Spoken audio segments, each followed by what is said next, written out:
Et on est en direct de Bruxelles avec notre consoeur de la RTBF, Rachel Crivellaro. Rachel, le poste s'est-il vraiment joué à pile ou face entre le socialiste francophone Paul Magnette et le libéral flamand Alexander De Croo?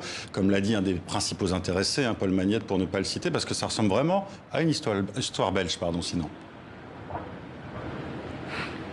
Non, c'est plutôt une boutade, même si il est vrai que ce poste se jouait entre ces deux hommes, le socialiste Paul Magnette et le libéral flamand Alexander De Croo. Et il est vrai aussi que tous les deux avaient des raisons, avaient des atouts pour pouvoir revendiquer le poste de Premier ministre.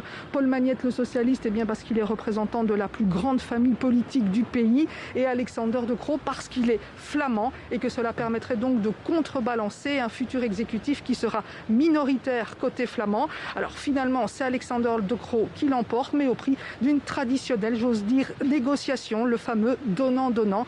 Paul Magnette acceptant donc de s'effacer au profit de Alexander De Croo en échange d'une série de trophées à connotation socialiste dans la nouvelle déclaration gouvernementale. Rachel, après 16 mois de crise politique, est-ce qu'il y a un soulagement dans le pays? Est-ce qu'on y croit d'abord?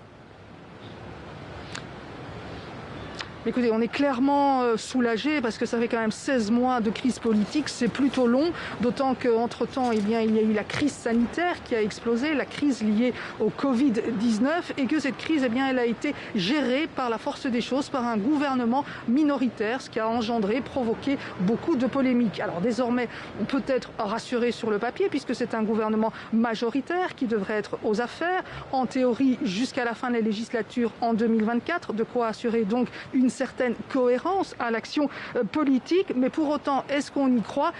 Oui et non, parce qu'il y a quand même quelques nuages noirs qui s'amoncellent sur ce tout nouvel exécutif. Pourquoi? Parce que deux des principales formations flamandes, à savoir les nationalistes flamands et l'extrême droite du Vlaams Belang, ne sont pas présents dans ce nouveau gouvernement, et ces deux formations ont bien l'intention de faire savoir tout le mal qu'elles pensent de cette situation.